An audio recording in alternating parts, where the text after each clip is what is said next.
There's a little white duck sitting in the water, a little white duck doing what he oughter.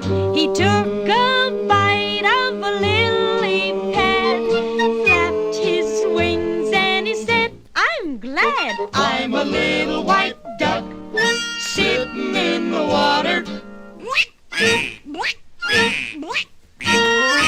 There's a little green frog swimming in the water, a little green frog doing what he oughter. He jumped right off of the lily pad that the little duck bit, and he said, I'm glad I'm a little green frog swimming in the water. Boom, boom, boom.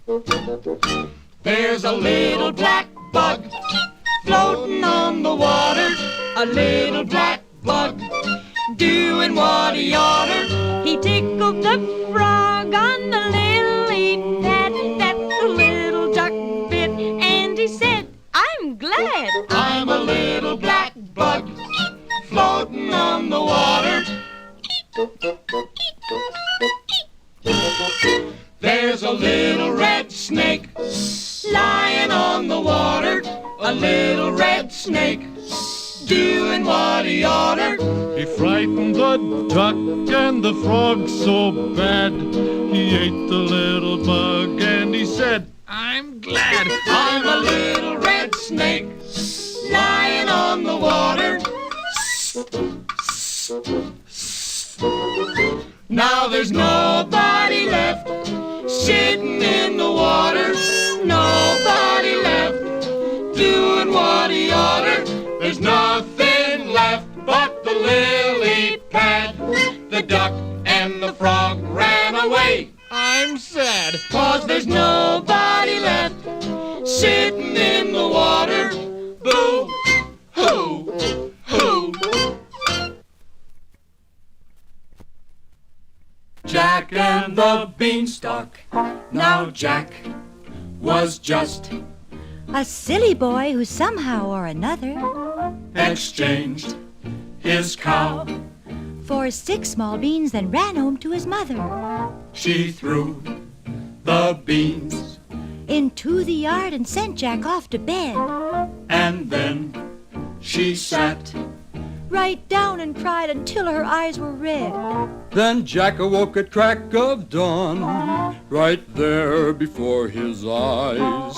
A big tremendous beanstalk grew way up into the skies. Then Jack ran out into the yard as fast could be. He climbed the stalk up to the top. Now guess what he could see? Jack saw a castle close at hand. He knocked upon the door. The girl who answered easily was his height and 10 feet more. Jack said, Please, ma'am, I'd like some food if even just one bite. She said, Be quick, before the giant comes home to spend the night. But Jack had barely settled down to eat a piece of bread. The giant came home. Jack had to hide, and then the giant said, 3, 5, 4, fum, it seems I smell a boy. It's not a boy. I've cooked a pig. Your dinner you'll enjoy. And the giant ate his dinner and fell asleep playing with his purse full of money. As soon as he was asleep, Jack crept out from under the bed and quickly recognized the purse as one that had been stolen from his father many years before. So he took the purse and ran helter-skelter to the beanstalk and slid all the way down. Jack's mother was glad to see him back. She told him about a gold hen the bad giant stole some years ago. Jack went up the beanstalk again. But That night when the giant's meal was served, Jack hid himself back of some kegs. The giant then said, "Oh, golden hen, lay dozens of bright golden eggs." The giant got tired and was snoring, and Jack, walking softly tiptoe, swept up the gold hen and went running. As he squeezed her, she started to crow. Jack knew that the giant heard the hen, and that soon he'd be wide awake. Jack slid down the beanstalk, took an axe. The beanstalk fell down with a shake. The giant fell to the ground with a horrible sound and kept falling through the night, 'cause he fell in a hole and just like a mole, when so deep he fell from sight.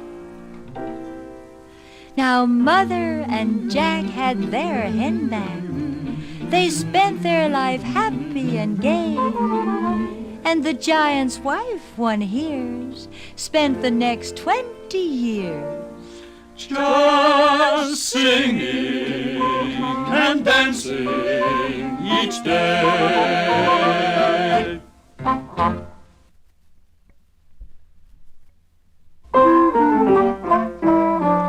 There was a family, oh so poor, no food was in the kettle to feed father and stepmother and young Hansel and Gretel.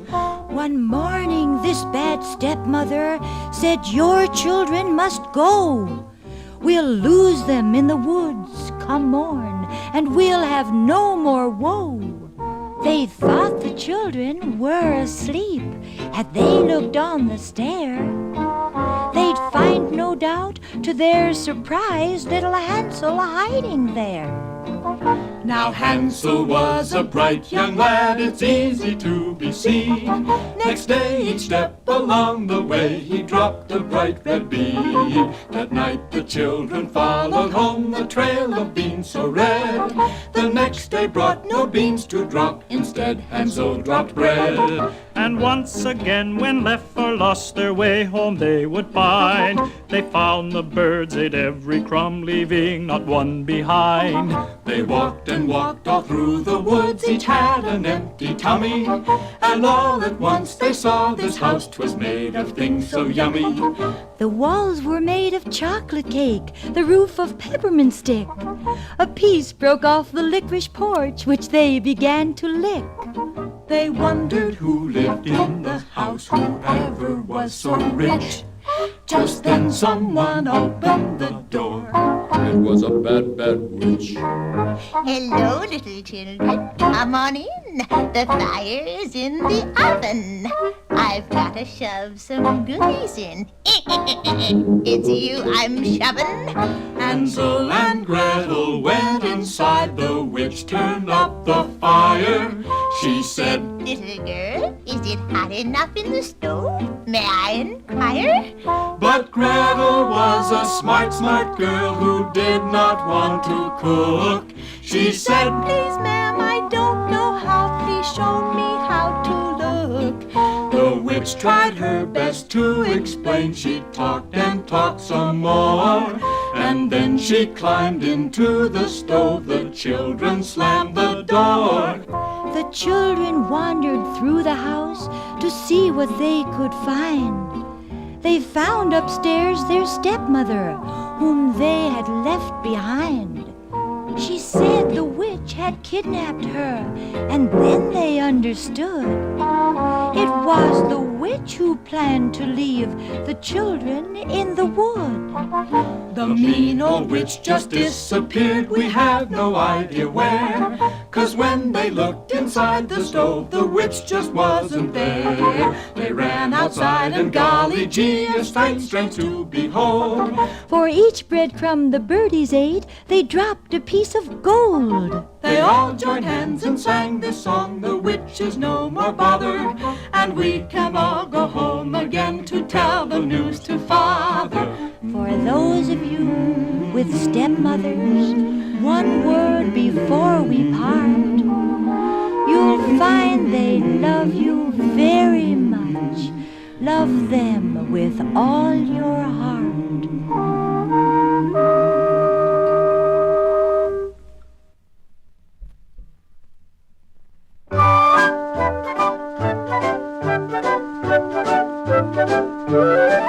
There once lived a lady in a gingerbread house with a gingerbread cat and a gingerbread mouse, gingerbread pots and a gingerbread pan. And one day she baked herself a gingerbread man, raisins for buttons and some nuts for the eyes, and she carefully baked him into just the right size, a piece of candy to make his nose, and pink sugar frosting to cover his toes. She put him in a pan that she had lined with flour, And put him in an oven and she baked him for an hour. When she opened up the door, imagine her surprise. He turned it up and down and out right before her eyes. catch me if you can. Oh, I can run the fastest, I'm the gingerbread man. Soon the gingerbread man came upon a shepherd watching over his sheep. The gingerbread man slipped up behind the sheep, and taking a deep breath, he barked like a wolf. And the sheep scrambled in all directions. The shepherd saw the gingerbread man and soon was after him, shaking his big crook. A crook is sort of a big cane that shepherds carry. And the gingerbread man ran away singing. Ha, ha, ha, ha, ha, ha, catch me if you can. Oh, I can run the fastest, I'm the gingerbread man. Soon the gingerbread man came to a stream, and since he knew that he would melt in the water, he looked for some way to get across. A wise old fox happened by, and seeing the gingerbread man standing at the side of the stream, he said, "Oh, if you want to get across, my swimming is my pride. Just climb aboard my back, and I'll swim to the other side." And so the gingerbread man climbed on the fox's back, and off they went. Ha, ha, ha, ha, ha, ha, ha, catch me if you can. Oh, I can think the quickest, I'm the gingerbread man. There's no doubt about that, gingerbread man. But don't you think you ought to move a little closer to my head? My back is underwater. And sure enough, the fox's back was being covered by water. So the gingerbread man moved closer and closer and closer to the fox's nose, which by this time was the only thing not covered by water. And with one gulp, the fox swallowed him whole, which just goes to show that you can't trust foxes, especially if you're a gingerbread man. That is the story of the gingerbread house with a gingerbread cat and a gingerbread mouse, gingerbread pots and a gingerbread pan, and the lady who baked her gingerbread man.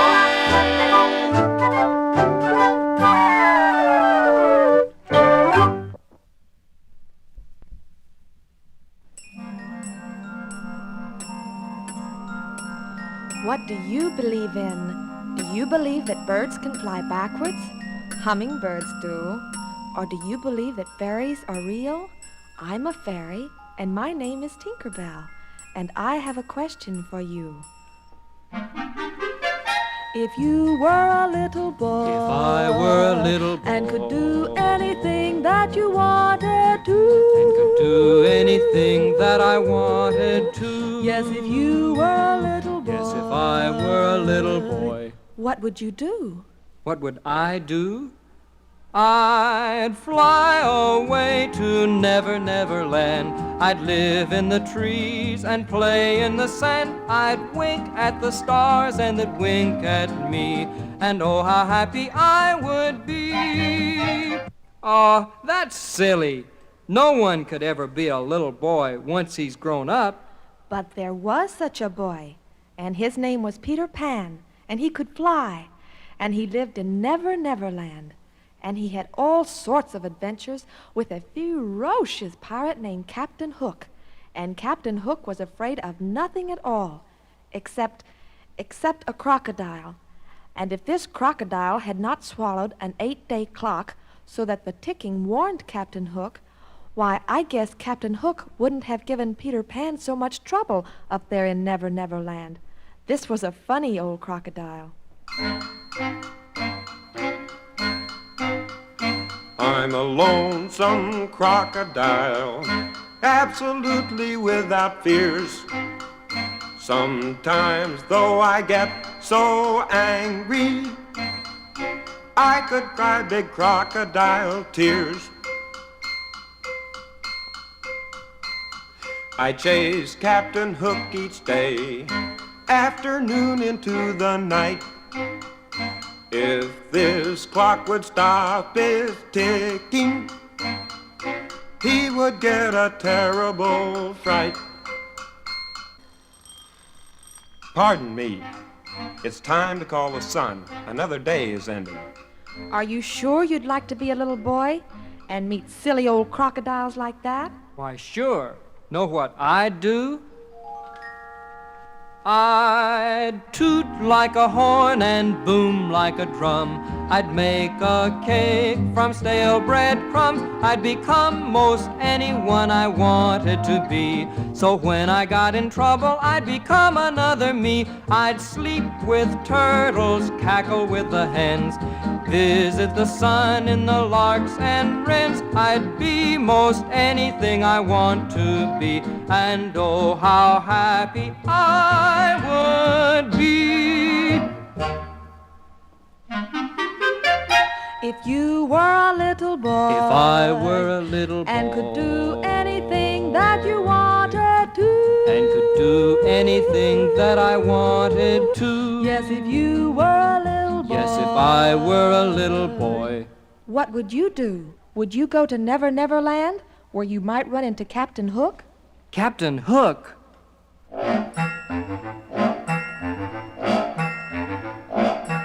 Did I hear someone calling that horrible crook named Hook? 'Cause I'll be frabble and jabble-dabbed if a voice ain't shook my nook. 'Cause if I'm not mistook, someone's voice shook my nook, and I'll brook not a look at my cook. 'Cause a cook of a crook cooking for Captain Hook can't be shook like a book on a shelf. So if someone forsook Captain Hook and his cook, why, they'd better look after themselves. Captain Hook, you can't frighten me. You aren't really so mean. You'll have to excuse me now. I'm teaching my cook how to make crocodile steaks. Goodbye, Captain Hook.